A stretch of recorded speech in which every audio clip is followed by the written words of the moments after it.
go and teach good values in different countries. We've had incredible opportunities.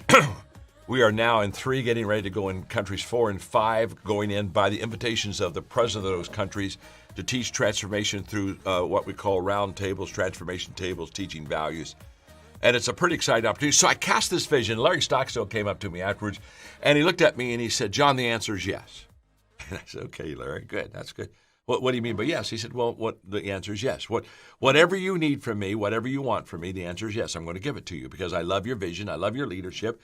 I believe in what you're doing. The answer is yes." And then he looked at me and said, "John, I live on the other side of yes." And when he made that statement, I thought, wow, I love that statement. And that's what I want for me. That's what I want for you.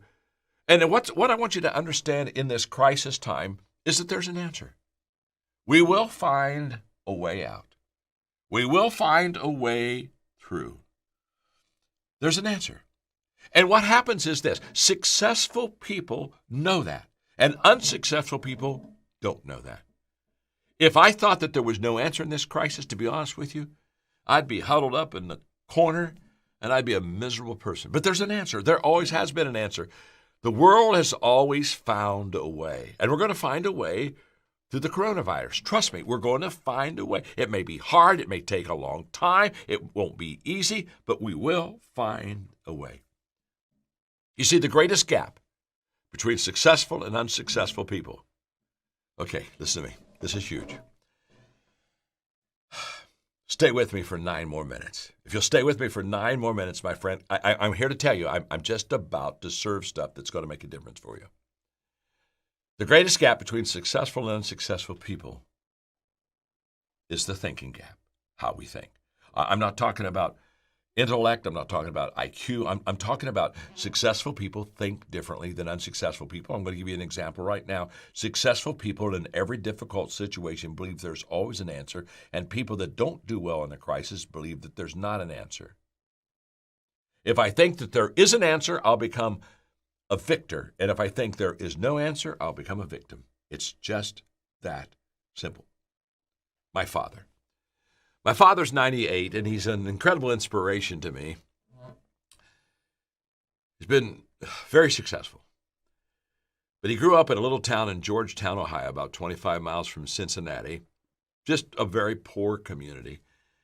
And as he was growing up, he said, all of us were poor except for 3 families, and the 3 families that were not poor, he said, I had the privilege, because he was a hardworking kid, that I would leave school and I would do errands for those 3 families. And so I got to know them all. And he said, I came to the conclusion by the time I was a junior in high school, the only difference between the 3 successful families and the rest of us is that they thought differently. And that goes back to the greatest gap is the thinking gap. So during the Depression, during a very difficult time when my father was still very young, everybody was out of work. So what did everybody do every day? They got in the bread line and they waited for some food. It was a very difficult time. But can I tell you that during that very difficult economic downturn, crisis, my father held 3 part-time jobs. And while everyone else was waiting to get bread, my father was earning money to buy bread. You say, John, what happened? How did he do it? Well, it's very simple. He thought differently. You see, he would go down to the hardware store and say, look, I know that you can't afford to hire me. It's a very difficult financial time, but I love to work, and so could I work for free for you today?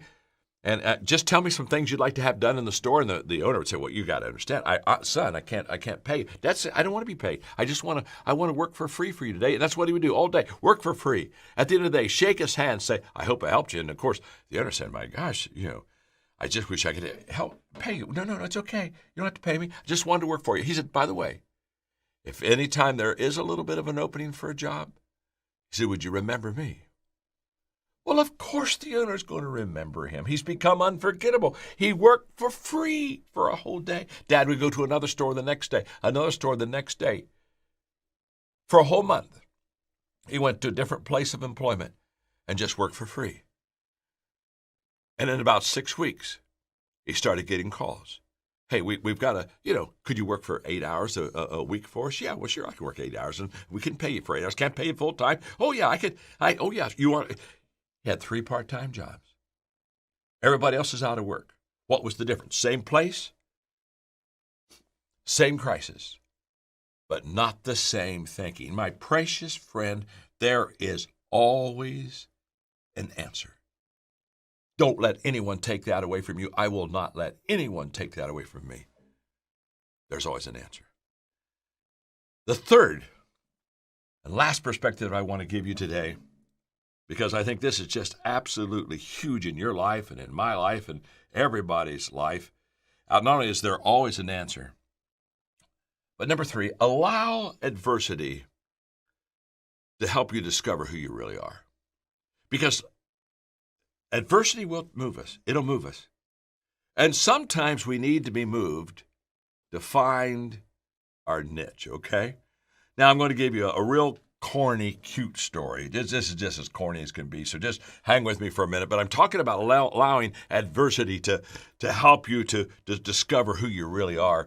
It's the kid who was playing baseball just by himself in his backyard. His mom was looking out the window, and, he's the typical kid throwing the ball up and then swinging the bat. And so when he saw his mom looking out, he looked at his mom and said, "Mom," I am the greatest hitter in the world.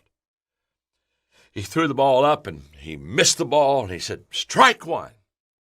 He wasn't discouraged, picked the ball back up, threw it up the second time. Strike two. Mom's kind of looked at him, he swung twice, he hadn't got a hit yet, and he said, "It's okay, Mom, I'm the greatest hitter in the world. I only need one strike. I'm the greatest hitter in the world." And this time he threw the ball up, swung as hard as he could, missed the whole ball, but he swung so hard he's now on the ground. His mom's kind of feeling a little bit bad for, quote, the greatest hitter in the world who just struck out. And she said, "Honey," she said, "I'm so sorry." He said, "Oh, no, don't be sorry, Mommy. It's okay. Listen, I've discovered something. I just struck out the greatest hitter in the world. I am the greatest pitcher in the world." I love that story. It's corny.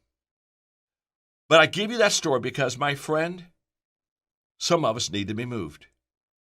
And when we get moved, we're going to get moved to the place where we really should be.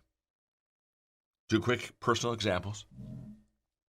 Most of you know that I started my career off as a pastor, had a degree in psychology, counseling. And so I did a lot of counseling for the first couple years. It was kind of expected of me, but there was a problem. The problem was I wasn't good at it.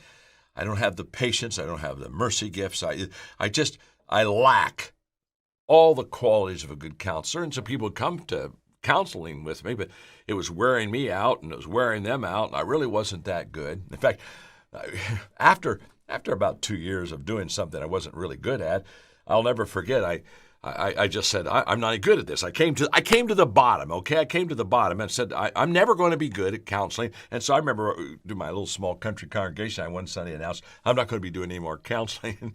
And that's when the lights all came on, because those farmers, they just started clapping. They started clapping and said, "Oh, he's finally realized he's not any good at that." And I wasn't any good at it. Now, through my not being any good and failure in counseling, within about 6 months, I began to, instead of counseling, working on the weaknesses of people, I began to focus on the strengths of people, what they did well to make them better. And immediately I found that I'm a terrible counselor, but I'm a fabulous equipper. If I wouldn't have been bad in counseling, I'd have never become an equipper. I had to get bad in something to move me to get good in something else. And for many of you, that's what this crisis is going to do. It's going to move you to higher ground. Last story. At 51, 22 years ago, I had a heart attack. And in that heart attack was literally at a Christmas Eve party with our companies. When I was battling for my life for a couple of hours there, it was pretty tough. You know you're not in good shape when they bring you in and you have one doctor, and about an hour and a half later you got 5 doctors in the room. And it wasn't going very well. I needed to have a heart cath. I was in the wrong hospital. It's a long story. I don't want to go into it, but here's what you got to catch. Here's what I don't want you to miss. Don't miss this. Okay?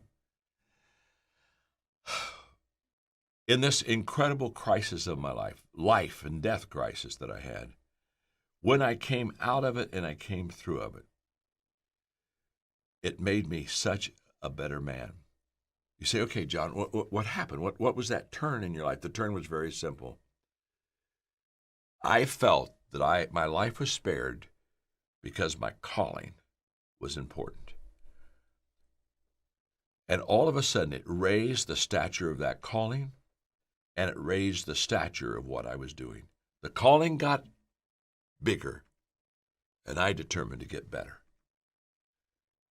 And I can say in the last 22 years of my life, they've been the best 22 years of my life. In fact, I would say the last year of my life has been the best year of my life. I'm 73, and I'm still going up. But it was that crisis. It was the fact that I came out of that and said to myself, I'm here for a purpose. I'm here for a reason. The calling is bigger. I've got to get better. Now, I give you those personal stories because you identify with the crisis. And I just want to wrap this time up today by saying, first of all, thank you, thank you, thank you. Again, you've taken personal time and you said, okay, John, I'm going to learn how to take adversity and bring it to an advantage in my life. And remember, tomorrow, I've got 8 more perspectives to teach you. Don't miss it. Get your friends. Get on there with me. But I close this by saying very simply, it's impossible to know where you are and what you're going through. But it is possible for me to give you teaching of hope, teaching of practicality, something that you can put your hands on that will make you better. And that's my only goal. The only reason I'm spending time with you is because I believe in you. I believe in your potential. I believe in who you are. I believe, being a person of faith, that you are here with a divine purpose. And this crisis would be awesome if every one of us could just find our divine purpose. You have one. Trust me. It's there. There's always an answer. So I'm going to encourage you, even between now and tomorrow's lesson, I'm just going to encourage you to spend some time. Ask yourself, what's my purpose? Begin to look from the perspective that has a positivity to it and believe that there is going to be an answer for you. Now, tomorrow, I'm going to do part 2 of this lesson. I want you to be with me. Bring your friends to be with you. But in the meantime, between now and then, I'm praying for you. I love you. I believe in you. We're going to get through this crisis together. And my name is John, and I'm your friend.